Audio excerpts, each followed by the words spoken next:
Vamos a hacer este ejercicio de determinación de fórmula molecular y nos dicen esto, que por la combustión de un gramo de un determinado alcohol, combustión de un alcohol es un compuesto que tiene carbono, hidrógeno y oxígeno. Esto es lo que tenemos que determinar. Como es combustión, se le suma oxígeno para dar anhídrido carbónico y agua.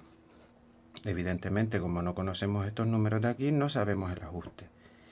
Nos dice que un gramo de este obtienen 2,38 de este y 1,22 de agua. Nos dice que la masa molecular es 74, eso lo necesitamos para calcular la fórmula molecular a partir de la empírica, y nos dan estos datos. La clave está en saber que todo el carbono que llega al CO2, al anhídrido carbónico, viene de aquí. Con lo cual, cuando yo saque el carbono que hay contenido en los 2,38 gramos de CO2, pues tendré el carbono que hay aquí. Vamos allá. Resulta que el CO2 es un compuesto que tiene una masa molecular de 12 del carbono más 16 por 2 de los dos oxígenos, 44. Bueno, pues resulta que con factores de conversión, 2,38 gramos de CO2, pues tendrán 44 gramos de CO2. En 44 gramos de CO2 hay 12 gramos de carbono. Fíjense que con esto voy a conseguir cuánto carbono hay contenido en los 2,38 gramos de CO2. Cuando hago esto, 2,38 por 12 dividido entre 44, 0,649. 0,649 gramos de CO2. Este es el carbono contenido en el CO2 como consecuencia del carbono contenido en el compuesto que nos están pidiendo. Con el hidrógeno pasa lo mismo. Todo el hidrógeno de este compuesto se va al agua. Cuando yo sepa el hidrógeno que hay en los 1,22 gramos de agua, pues tendré todo el hidrógeno contenido en el compuesto que nos pide. Con la misma historia, con factores de conversión, 1,22 gramos de agua, pues si en 18 gramos de agua, evidente no, 16 de la masa atómica del oxígeno más 2 del hidrógeno, 18 gramos de agua, es la masa molecular del agua. Pues en 18 gramos de agua solo hay 2 gramos de hidrógeno. Cuando haga esto, 1,22 por 2 lo divido entre 18, 0,136 gramos de hidrógeno, que son los contenidos en el agua, en cuyo caso, como todo el hidrógeno viene del compuesto problema, es la cantidad de hidrógeno que hay aquí, en este compuesto. Y claro, el oxígeno es la diferencia, porque si tenemos 1 gramo de compuesto,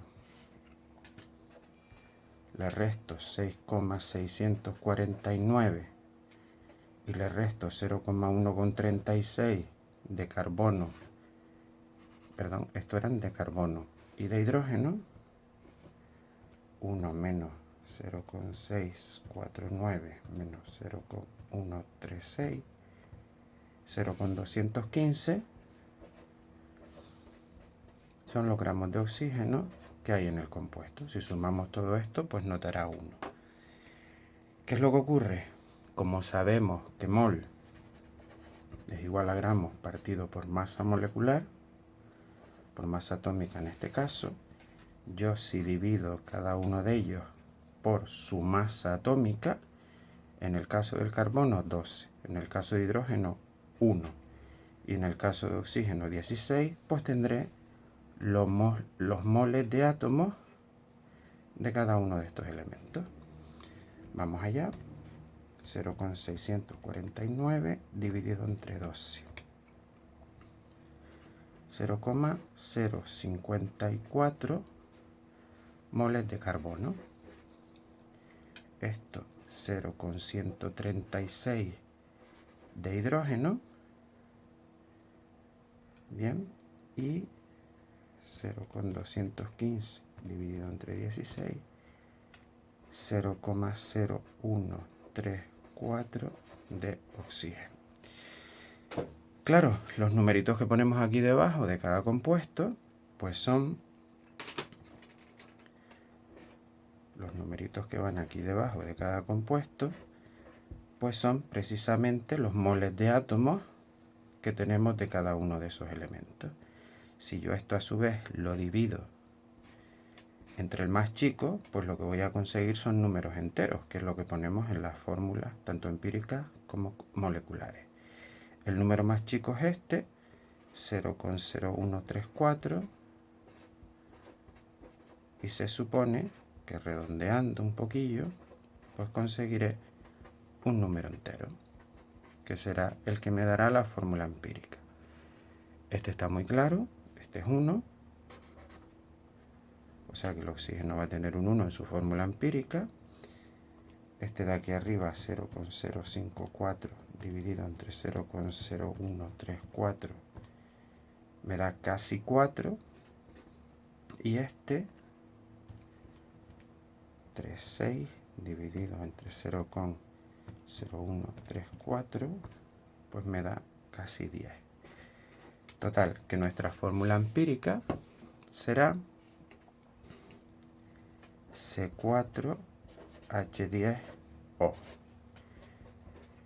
Ellos quieren la fórmula molecular y nos dicen que es 74. Bueno, pues cuando yo haga la masa molecular de este compuesto, 12 por 4 más 10 más 16, 12 del carbono, 1 del hidrógeno, 16 del oxígeno, concretamente me da 74. Con lo cual en este caso la fórmula empírica coincide con la fórmula molecular. ¿Qué es lo que puede ocurrir en otro ejercicio? Pues que te dé un número que será divisible entre este, pues lo único que habrá que hacer será multiplicarlo por el factor para que exactamente te dé ese. En este caso, la fórmula empírica coincide con la fórmula molecular. Pongo así por si quieren hacer una captura. Creo que se ve todo. Perfecto.